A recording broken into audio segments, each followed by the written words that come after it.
Classes में आपका एक बार फिर से स्वागत है। प्यारे बच्चों, मैं राकेश, आपका अध्यापक। प्यारे बच्चों, आज हम जो पब्लिक एड है उसका जो सेकंड चैप्टर है उसका पार्ट 2 आपके सामने पेश करने जा रहे हैं। इस क्लास का जो अंतिम वीडियो था पार्ट 1, उसमें मैंने आपको अंतिम जो पॉइंट था वो बताया था कि स्थायी और अस्थायी कार्यपालिका क्या होती है। हम वहीं से इसको स्टार्ट करेंगे। स्थायी और अस्थायी कार्यपालिका। स्थायी कार्यपालिका और अस्थायी कार्यपालिका, ये जो प्रश्न है वो पेपर में कई बार आया है। प्रश्न ये है कि स्थायी कार्यपालिका और अस्थायी कार्यपालिका में अंतर क्या होता है। एक चीज मैं आपको पहले बता चुका हूं, स्थायी कार्यपालिका को अस्थायी कार्यपालिका को राजनीतिक कार्यपालिका बोला गया है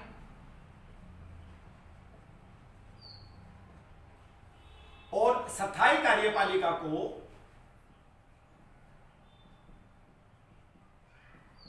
प्रशासनिक कार्यपालिका बोला जाता है। ये दो चीजें आप विशेष तौर पर ध्यान करेंगे। स्थायी कार्यपालिका को प्रशासनिक कार्यपालिका बोलते हैं, अस्थायी कार्यपालिका को राजनीतिक कार्यपालिका बोलते हैं। अब इनमें एक अंतर जो है वो देख लेते हैं। सबसे पहला और जो प्रमुख अंतर है वो क्या है। स्थायी कार्यपालिका के जो अधिकारी होते हैं, अधिकारी व कर्मचारी, वे निपुण, पढ़े लिखे व विशेषज्ञ होते हैं।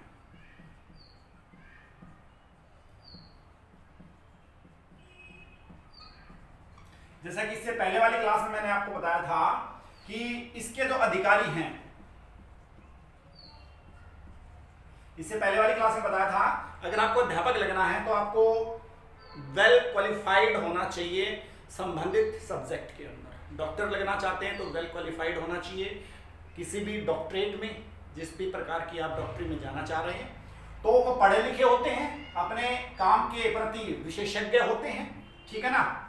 नंबर 2 की बात करें, इनका कार्यकाल निश्चित होता है, अर्थात इनको एक समय के बाद, एक उम्र के बाद 58 साल, 60 साल, 62 साल, 65 साल, अलग अलग प्रशासनिक व्यवस्थाओं में अलग अलग आयु सीमा होती है रिटायरमेंट की। तो इनका एक कार्यकाल निश्चित होता है। प्रशासनिक जो अधिकारी हैं, प्रशासनिक अधिकारी व कर्मचारियों की ज्यादा या कर्मचारियों का ज्यादा उत्तरदायित्व नहीं होता। आपकी किताब में लिखा हुआ है कि इनका उत्तरदायित्व होता ही नहीं, लेकिन व्यवहारिकता यह है कि जिस भी संबंधित पोस्ट पर ये होते हैं ये अपने काम के प्रति उत्तरदायी होते हैं, ठीक है ना। किताब में तो ये लिखा गया कि ये उत्तरदायी नहीं होते बल्कि उत्तरदायी होते हैं, ठीक है ना।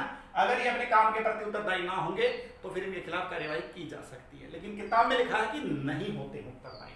दूसरी तरफ अगर राजनीतिक कार्यपालिका या अस्थायी कार्यपालिका की बात करेंगे तो इसका उल्टा। राजनीतिक कार्यपालिका में कौन होता है, अधिकारी ज्यादातर क्या होते हैं, मंत्री ज्यादा पढ़े लिखे व विशेषज्ञ नहीं होते।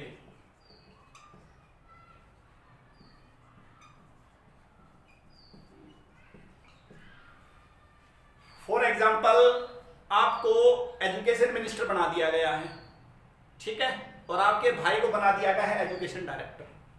अगर आप एजुकेशन मिनिस्टर बने हैं तो आपका पढ़ा लिखा होना कोई आवश्यक नहीं है, लेकिन अगर आपका ब्रदर एजुकेशन डायरेक्टर बना है तो आपके ब्रदर को पढ़ा लिखा होना जरूरी है।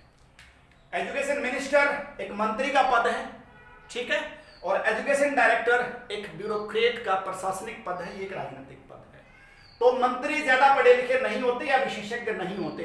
हाँ, एक चीज मैं और आपको यह बता देना चाहता हूं, मंत्री पढ़े लिखे भी होते हैं, विशेषज्ञ भी होते हैं, लेकिन यहां पर एक कंपल्सन है आप संबंधित विषय के ज्ञाता हो, यहां पर कंपल्सन नहीं है। अगर वो पढ़ा लिखा है तो बहुत अच्छी बात है, और बहुत पढ़ा लिखा नहीं है या बिल्कुल भी पढ़ा लिखा नहीं, बहुत से ऐसे उदाहरण देखने को मिलते हैं हमारे इतिहास के अंदर, भारत के अंदर, विश्व में भी काफ़ी ऐसे देश हैं जहां उनको पढ़ना लिखना या जिनके पास एजुकेशनल क्वालिफिकेशन नहीं है वो मंत्री बन गए हैं, ठीक है। दूसरी बात अगर हम यहां करेंगे तो हम करेंगे इनका कार्यकाल निश्चित होता है, इनका कार्यकाल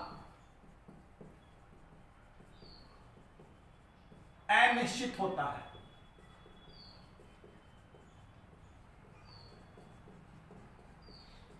जैसा कि हमारे देश की बात करें, राजनीतिक कार्यपालिका अधिकतम 5 वर्ष होती है, ठीक है ना।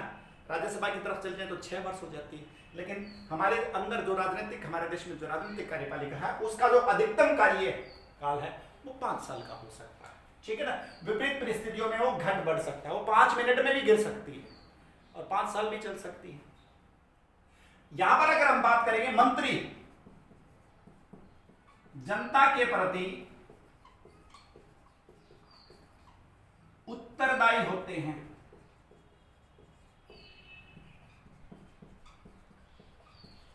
सबसे प्रमुख जो कार्य है वो ये होता है कि जो मंत्री होते हैं वो जनता के प्रति उत्तरदायी होते हैं, और प्रशासनिक जो अधिकारी हैं और कर्मचारी हैं वो जनता के प्रति ज्यादा उत्तरदायी नहीं होते हैं, उत्तरदायी होते जरूर हैं। एक और प्रमुख जो चीज है वो यहां पर लिखना चाहूंगा, जो मंत्री होते हैं, मंत्री या जो राजनीतिक व्यक्तित्व होते हैं, मंत्री जो कानून हैं वह जो नीतियां हैं, कानून व नीतियों का निर्माण करते हैं।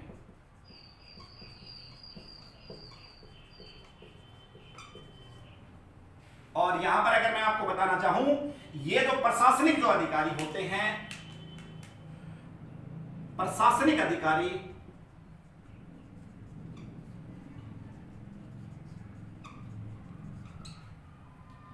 उन या नोट उन शब्द में लिखता हूं खाली, नीतियों को सुचारू रूप से लागू करवाने में योगदान देते हैं।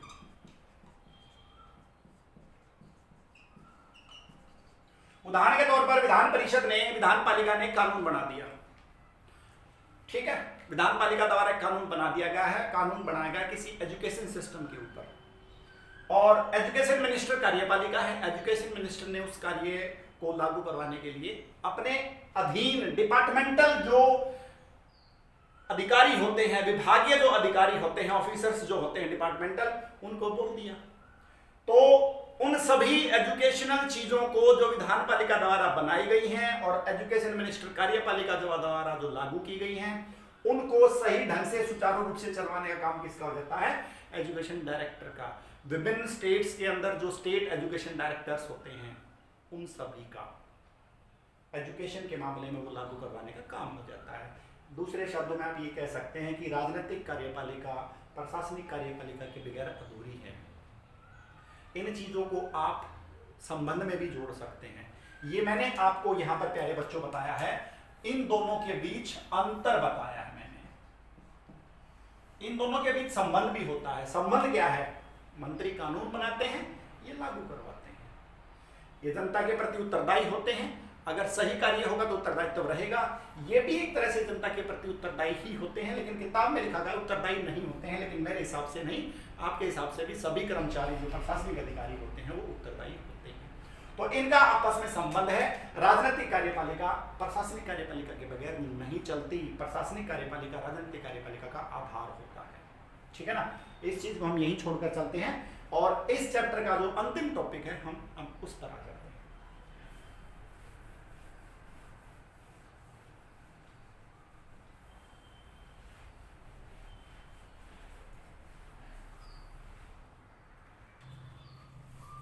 मेरे बच्चों, इस अध्याय का जब अंतिम टॉपिक आ गया है, अब वो कर लेते हैं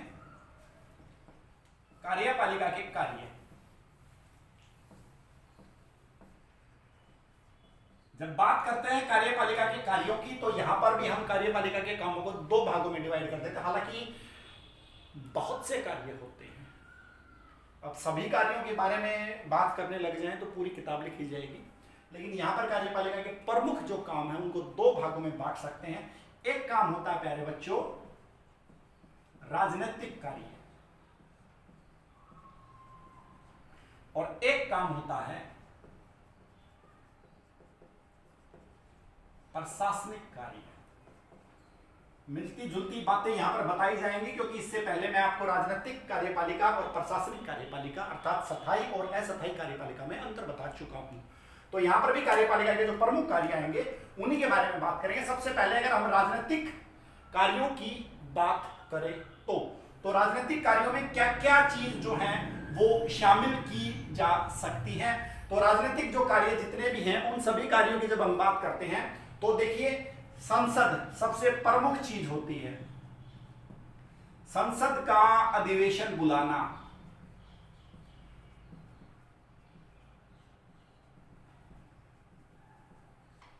संसद को स्थगित करना, संसद को भंग करना। संसद का अधिवेशन बुलाना, संसद को स्थगित करना और संसद को भंग करना। स्थगित करना कुछ समय के लिए, एक दिन दो दिन कार्यवाही अगर हो तो स्थगित कर दिया जाता है कि भाई कुछ समय के बाद। भंग दैट मीन्स सरकार बदल जाती है, दोबारा चुनाव की स्थिति आ जाती है। इन सभी चीजों की जो पद्धति है करने की, वो विस्तार से जब हम बात करेंगे, संसद वाला चैप्टर जब मैं आपके सामने पेश करूंगा तब विस्तार से ये चीज में आएगी। उसके बाद एक काम होता है राजनीतिक कार्य, सबसे महत्वपूर्ण कार्य है अध्यादेश जारी करना। अरे बच्चों, अध्यादेश एक कानून है जिसे राष्ट्रपति द्वारा जारी किया जाता है। किन परिस्थितियों में कितने समय तक ये एप्लीकेबल रहता है ये आगे बात करेंगे, ठीक है। बजट पास करवाना और बजट पेश करना, यह भी इसी कार्य में शामिल हो जाएगा। इसके अलावा संसद द्वारा पास करवाए गए सभी बिल और विधेयकों पर हस्ताक्षर करना, ताकि वो सभी कानून का एक रूप धारण कर ले। और मोस्ट इंपोर्टेंट बात जो आएगी, युद्ध नीति, विदेश नीति, व्यापार नीति, ठीक है ना। इन सभी के बारे में सारी जो चीजें होती हैं, नीतियां होती हैं, पॉलिसीज होती हैं, हमारी विदेश नीति क्या होनी चाहिए, हमारी युद्ध नीति क्या होनी चाहिए, हमारी व्यापार नीति क्या होनी चाहिए, दूसरे देशों के साथ हमारे जो कूटनीतिक संबंध होते हैं, ये सारे के सारे जो कार्य होते हैं वो राजनीतिक कार्यों में शामिल होते हैं। मैं एक बार फिर से आपको बता देना चाहता हूं बच्चों, राजनीतिक कार्य बहुत होते हैं, लेकिन अगर मैं सारे राजनीतिक कार्य यहां लिखने लग गया तो एक किताब छप जाएगी, किताबों सभी कार्यों की, ठीक है ना। तो ये मैं आपको बता रहा हूं आपके 12th स्टैंडर्ड के हिसाब से, क्योंकि राजनीतिक कार्यपालिका और प्रशासनिक कार्यपालिका या राजनीतिक कार्य या प्रशासनिक कार्य जो कार्यपालिका के होते हैं ये पूछे जा सकते हैं, और ये अधिकतम आपके लिए 4 अंकों के आएंगे। तो मैं उसी लिहाज से आपको पढ़ा रहा हूं। 1 2 3 4 5 पॉइंट हो गए, और इन 5 पॉइंटों में ये एक अलग पॉइंट है, ये एक अलग पॉइंट है, ये एक अलग पॉइंट है। पास कराना बजट को पास करवाने का सिस्टम क्या होता है, पेश करने का सिस्टम क्या होता है, संसद द्वारा पास कराए गए सभी बिल, विधेयक कितने प्रकार के होते हैं, 3 प्रकार के होते हैं, धन संबंधी विधेयक, वित्त विधेयक, साधारण विधेयक। अभी तक आपने 2 ही प्रकार के विधेयक सुने होंगे, साधारण विधेयक और वित्त विधेयक, लेकिन मैं आपको धन संबंधी विधेयक भी बताऊंगा, वित्त संबंधी विधेयक भी बताऊंगा, धन और वित्त विधेयक में क्या फर्क है ये भी बताऊंगा। और साधारण विधेयक उन पर हस्ताक्षर करना संसद सदस्यों का, बाद में फिर राष्ट्रपति उस पर हस्ताक्षर करेगा। राष्ट्रपति भी संसद का ही अंग होता है, ये मैं आपको पहले बता चुका हूँ। फिर युद्ध नीति है, हमारी विदेशी नीति है, हमारी व्यापार नीति है, या दूसरे देशों के साथ हम किसी भी प्रकार का जो व्यवहार करते हैं, हमारा जो व्यवहार है वो सब कुछ हमारे राजनीतिक जो कार्य होते हैं उनके अंदर हमारा वो सारा का सारा जो है वो शामिल हो जाता है। अब प्रशासनिक कार्यों की हम बात कर लेते हैं। प्रशासनिक कार्यों में सबसे पहला जो कार्य आएगा वो क्या आएगा? कर्मचारियों व अधिकारियों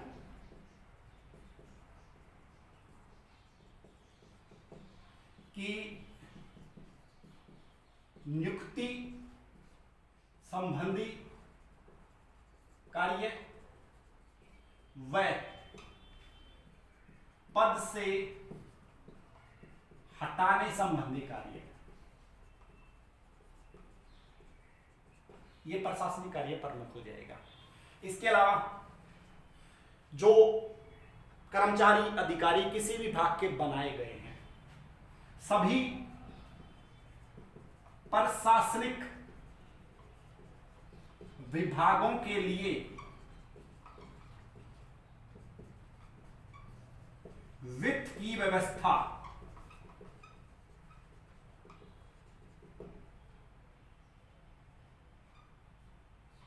वित्त की व्यवस्था का मेरा क्या मतलब है भाई? जितने भी प्रशासनिक अधिकारी होते हैं उनको वेतन दिया जाता है। वेतन यहां पर भी दिया जाता है सभी मंत्रियों को। वो संसद की संचित निधि और जो संसद द्वारा जो आकस्मिक निधि या संचित निधि है उसमें से सारे खर्चे किए जाते हैं। हालांकि उस निधि का जो खर्चा है वो यहाँ पर भी आता है, लेकिन डिपार्टमेंटल जो वर्कर्स होते हैं उनका एक अलग डिपार्टमेंट होता है और इनका एक अलग डिपार्टमेंट होता है। होते तो दोनों वित्त विधेयक संबंधी हैं, इनको आप वित्तीय कार्य भी बोल सकते हैं। देखो, अगर अलग अलग कामों में बांटेंगे, राजनीतिक कार्य, सामाजिक कार्य, प्रशासनिक कार्य, वित्तीय कार्य, आर्थिक कार्य, इस प्रकार से पता नहीं कितने कार्य हो जाएंगे। तो इसलिए हम इन दोनों ही भागों में बांट रहे हैं। आपकी किताब में भी ये दो ही भाग दिए गए हैं, ठीक है ना। इसके बाद जो अंतिम पॉइंट है वो क्या होगा? जो कर्मचारी होते हैं, प्रशासनिक अधिकारी होते हैं, उनके लिए नीतियों का निर्माण करना।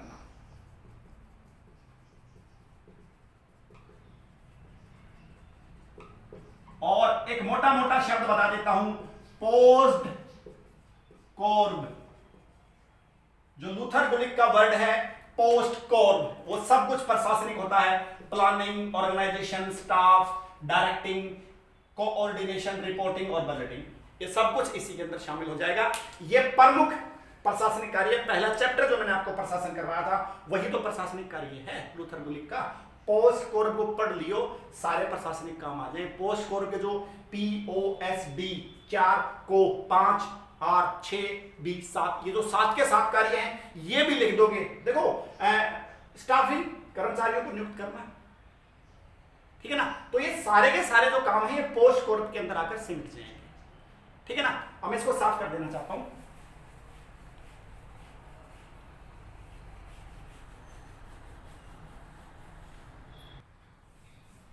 अब लास्ट पॉइंट कर लेते हैं प्यारे बच्चों, सफल कार्यपालिका के गुण। अंतिम पॉइंट है इस चैप्टर का।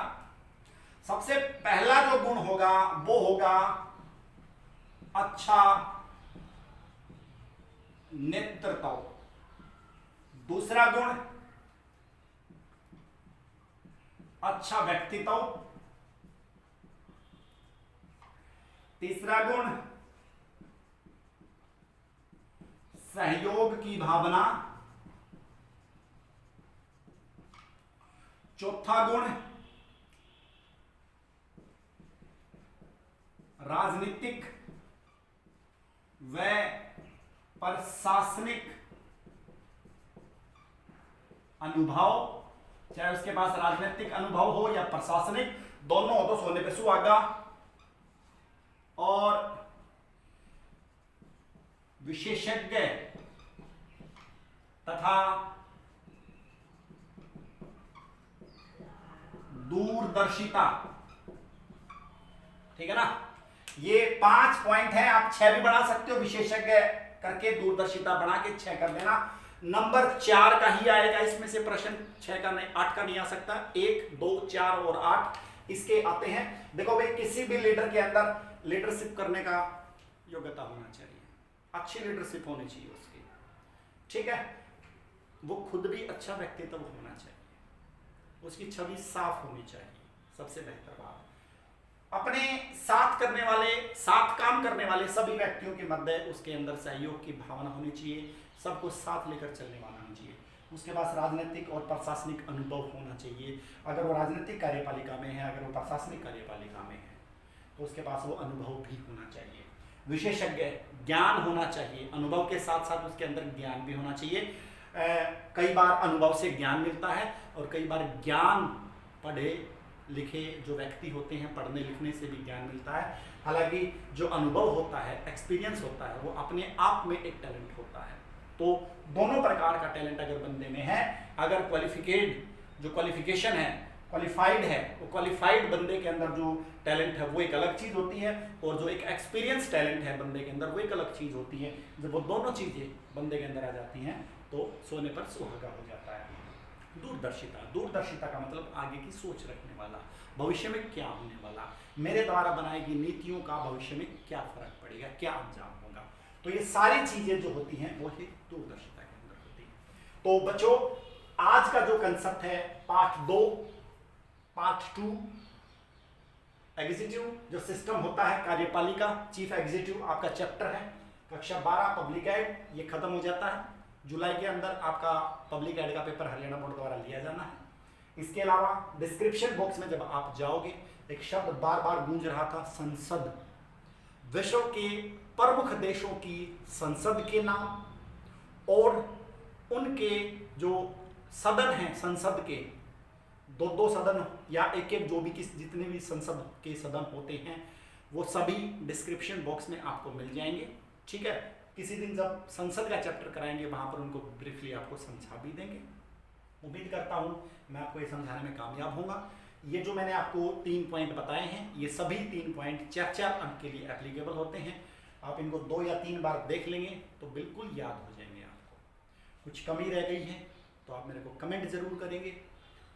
अगर आपको ये वीडियो पसंद आई है तो इसको अपने दोस्तों के साथ शेयर कीजिए। जो भी बच्चे हरियाणा बोर्ड के अंदर पढ़ते हैं या जो भी कॉम्पिटिटिव बच्चे भी हैं, उनके लिए भी पब्लिक एड के कुछ चैप्टर बहुत अच्छे हैं। आगे आने वाले जो चैप्टर्स हैं उनके अंदर बहुत कुछ कॉम्पिटिटिव आएगा, तो इसको सब्सक्राइब ज़रूर कर दीजिए, ठीक है। तब तक घर पे रहिए, सुरक्षित रहिए। अगली वीडियो में फिर से मिलते हैं, तब तक के लिए थैंक यू सो मच।